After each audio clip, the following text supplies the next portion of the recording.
যখন আল্লাহ রাসূল সাল্লাল্লাহু আলাইহি ওয়াসাল্লাম শব্দ করে পৌঁছালেন সেখানে যে দেখলেন বাইতুল মামুর হলো দুনিয়ায় যে কাবা শরীফ আছে, কাবা শরীফের বড় শান আসমানের উপরে একটা ঘর আছে। এই ঘরের চারপাশ দিয়ে আল্লাহ পাক রব্বুল আলামিনের যে ফেরেশতারা আছে, এই ফেরেশতারা তওয়াফ করতে থাকে 24টা ঘন্টা। আল্লাহ পাক রব্বুল আলামিনের এত ফেরেশতা যে একজন ফেরেশতা যেই ফেরেশতা ওখানে একবার তওয়াফ করার সুযোগ পাবে সে কিয়ামত পর্যন্ত আর একবার তওয়াফ করার সুযোগ পাইবে না। কত ফেরেশতা! এরপর আল্লাহ নবী সাল্লাল্লাহু আলাইহি ওয়াসাল্লাম শত আসমান থেকে নিয়ে সিদরাতুল মুনতাহার দিকে অগ্রসর হলেন। পথিমধ্যে জান্নাতে আল্লাহ রব্বুল আলামিন তার হাবিবকে প্রবেশ করালেন। আল্লাহ নবী সাল্লাল্লাহু আলাইহি ওয়াসাল্লাম যখন জান্নাতে প্রবেশ করলেন সেখানে দেখলেন এমন দৃশ্য যা চোখ কোনদিন দেখে নাই, কোনো কান কোনদিন শুনে নাই, যার বর্ণনা কোনো কবি, কোনো সাহিত্যিক, কোনো বক্তা, কোনো ওয়াইজ কোনদিন দিতে পারে নাই। এমন দৃশ্য আল্লাহ রব্বুল আলামিন তার হাবিব সাল্লাল্লাহু আলাইহি ওয়াসাল্লামকে জান্নাতে এমন সমস্ত নিদর্শন আল্লাহ রব্বুল আলামিন তার হাবিবকে দেখালেন। মুহতারাম হাজিরিন, এরপর আল্লাহ হাবিব সাল্লাল্লাহু আলাইহি ওয়াসাল্লাম জান্নাত দর্শন শেষ করে আল্লাহ হাবিব সাল্লাল্লাহু আলাইহি ওয়াসাল্লামের সামনে জাহান্নামকে উপস্থাপন করা হলো। আল্লাহ হাবিব সাল্লাল্লাহু আলাইহি ওয়াসাল্লামের সামনে জাহান্নাম উপস্থাপন করা হলো। আল্লাহ হাবিব সাল্লাল্লাহু আলাইহি ওয়াসাল্লাম দেখলেন জাহান্নামের মধ্যে একজন মানুষ, তাদের নখ হলো তামার, তারা তাদের নখ দিয়ে তাদের নিজেদের শরীরগুলো কামসাই ধরে ধরে কাঁদছে। আল্লাহ হাবিব সাল্লাল্লাহু আলাইহি ওয়াসাল্লাম জিবরাইল আলাইহিস সালামকে জিজ্ঞেস করলেন, হে জিবরাইল, এরা কারা? এদেরকে এই শাস্তি কেন দেওয়া হচ্ছে?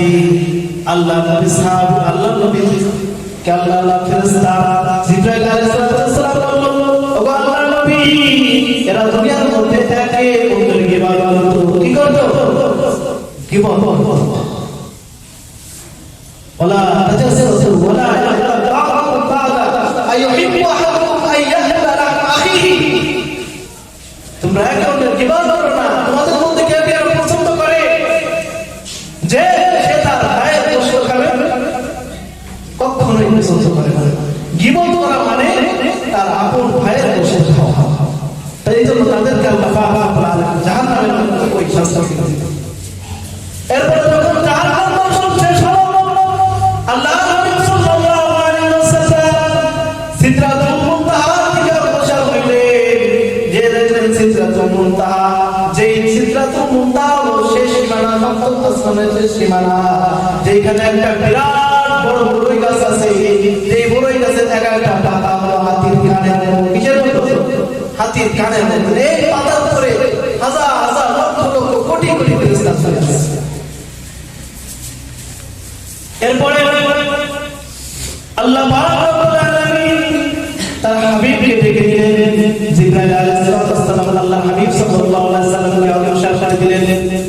দিয়ে তিনি থেমে গেলেন, কারণ ও উপরে যাওয়ার ক্ষমতা, যাওয়ার মতো অনুমতি কিন্তু আল্লাহ পাক রব্বুল আলামিন হযরত জিবরাইল আলাইহিস সালামকে দেন নাই, যার কারণে সে ওখানে থেমে যায়। এরপর আল্লাহ হাবিব সাল্লাল্লাহু আলাইহি ওয়াসাল্লাম আল্লাহ পাক রব্বুল আলামিনের কাছে পৌঁছালেন।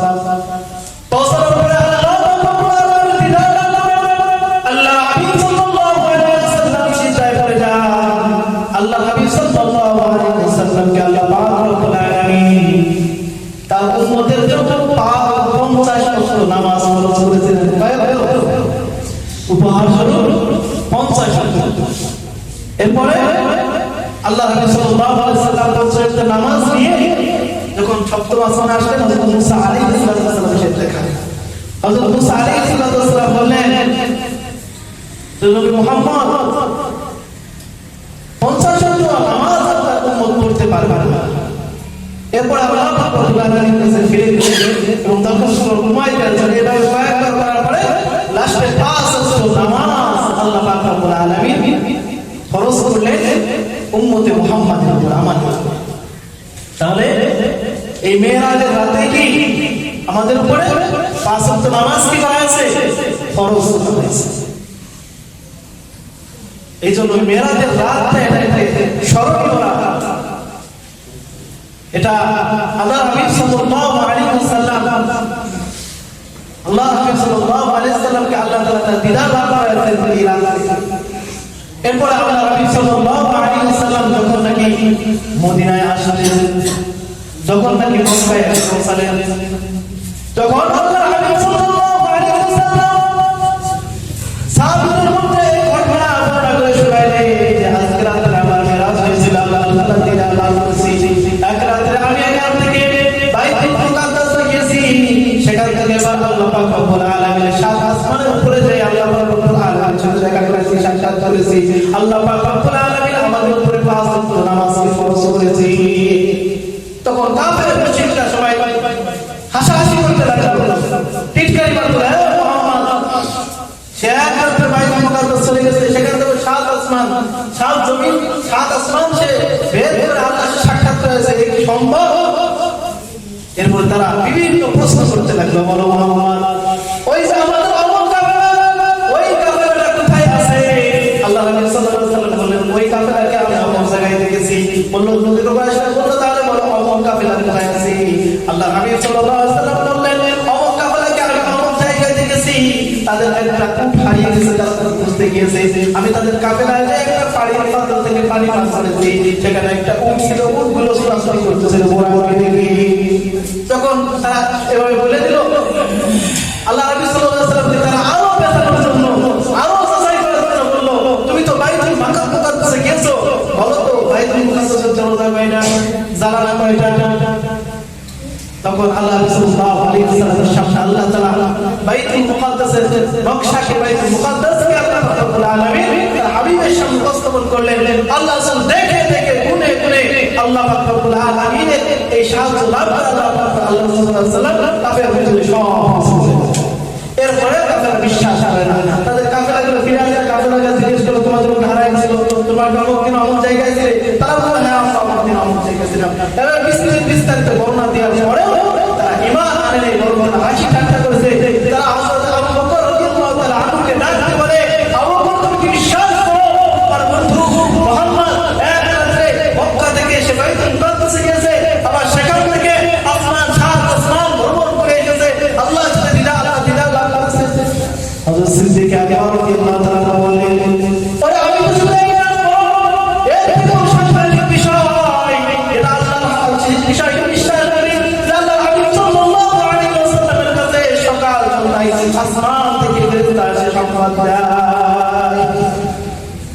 আল্লাহ হাবিব সাল্লাল্লাহু আলাইহি ওয়াসাল্লাম তার কাছে আসমান থেকে ফেরেশতা আসে, সকাল সন্ধ্যায় আসে, যেই সংবাদ দেয় সেটাকে আমি বিশ্বাস করি। আর যেখানে আল্লাহ সাল্লাল্লাহু আলাইহি ওয়াসাল্লাম সরাসরি মিরাজ করেছেন, তিনি বর্ণনা করতেছেন, তার এই কথাকে আমি কেন বিশ্বাস করব না? এই জন্য সিদ্দিক আকবর রাদিয়াল্লাহু তাআলার নাম হয়েছে সিদ্দিক আকবর। दुनियाए सदाकत में तेरा नाम रहेगा, दुनियाए सदाकत में तेरा नाम रहेगा, सिद्दीक तेरा नाम से इस्लाम रहेगा। सिद्दीक আকবর উপাধি পেয়েছেন, এক সাক্ষ্য দিয়ে আশহাদু আন্নাকা রাসূলুল্লাহ। আল্লাহ রাসূলকে লক্ষ্য করে সিদ্দীক আকবর বললেন, আমি সাক্ষ্য দিচ্ছি নিঃসন্দেহে আপনি আল্লাহর রাসূল। এই জন্য আমাদেরকে মুহতারাম নাজির এই দিনকে স্মরণ রাখতে হবে। এই দিনে যে আল্লাহ রাব্বুল আলামিন আমাদের উপরে 5 ওয়াক্ত নামাজকে ফরজ করেছেন, নামাজকে অত্যন্ত শক্ত করে আঁকড়ে ধরতে হবে এবং এই ইতিহাস আমাদের স্মরণ রাখতে হবে। সাথে সাথে এই দিনে উল্লেখযোগ্য শরীয়তের পক্ষ থেকে তেমন কোনো বিধিবিধান বর্ণনা করা হয়নি। যদি করা হতো তাহলে এর তারিখ সম্পর্কে, এর বছর সম্পর্কে, এর মাস সম্পর্কে ইখতিলাফ থাকতো না। যদি ইখতিলাফ আসতো তো গ্রহণযোগ্য মত যেটা বললাম যে রমজান মাসে 26 রজব দিবাগত রাতে আল্লাহ সাল্লাল্লাহু আলাইহি ওয়াসাল্লামের উদ্যোগে মিরাজ হয়েছিল। আল্লাহ পাক রব্বুল আলামিন তার বন্ধুকে ডেকে নিয়েছিলেন। এই দিনে বিশেষ কোনো ইবাদত শরীয়তের পক্ষ থেকে নেই, তবে যদি কেউ চায় এই দিনের রোজা রাখতে পারবে, নফল নামাজ বেশি বেশি পড়তে পারবে। যেহেতু এটা একটা স্মরণীয় দিন, এই দিন আমাদেরকে নামাজ ফরজ করা হয়েছে। আল্লাহ পাক রব্বুল আলামিন আমাদেরকে যথাযথভাবে রমজানের পূর্বে যে 2 মাস রজব এবং শাবান, এই 2 মাসের রমজানের প্রস্তুতি নেওয়ার মতো তৌফিক দান করুন। এবং যে দোয়াটা শুনতে বললাম, আল্লাহ রাসূল সাল্লাল্লাহু আলাইহি ওয়াসাল্লাম রমজান মাস আসলে এই দোয়াটা, রমজান মাসে আসার পূর্বে রজব এবং শাবান আসলে এই দোয়াটা বেশি বেশি করতে হবে। আল্লাহুম্মা বারিক লানা ফি রজব ওয়া শাবান ওয়া বাল্লিগনা রমাদান। তাই আল্লাহ আপনি আমাদের রজব এবং শাবানের মধ্যে বরকত দান করুন, আমাদের হায়াতের মধ্যে বরকত দান করুন, যাতে আমরা আমাদেরকে রমজান পর্যন্ত পৌঁছাই। এই দোয়া করতে আমরা রাজি আছি ইনশাআল্লাহ। যারা যেহেতু মুখস্থ নেই তারা মুখস্থ করে নেব, শিখে নেব এবং এই দোয়া বেশি বেশি পাঠ করবো এবং এই 2 মাসে বেশি বেশি রোজা রাখার চেষ্টা করবো। রমজানের প্রস্তুতিমূলক বেশি বেশি রোজা রাখার চেষ্টা করবো, যেহেতু আল্লাহ সাল্লাল্লাহু আলাইহি ওয়াসাল্লাম এই 2 মাসে রমজানের পরে এই 2 মাস সবথেকে বেশি রোজা রাখতেন। আল্লাহ রাব্বুল আলামিন আমাদেরকে মেরাজের সঠিকভাবে ইতিহাস জানা এবং এই 2 মাসের গুরুত্ব বুঝে এই 2 মাসে বেশি বেশি রোজা রাখা এবং নফল ইবাদতগুলোকে বেশি বেশি করার তৌফিক দান করুন এবং আল্লাহ তাআলা আমাদেরকে রমজান পর্যন্ত পৌঁছাতে বলেন আমিন। ওয়া আখিরু দাওয়ানা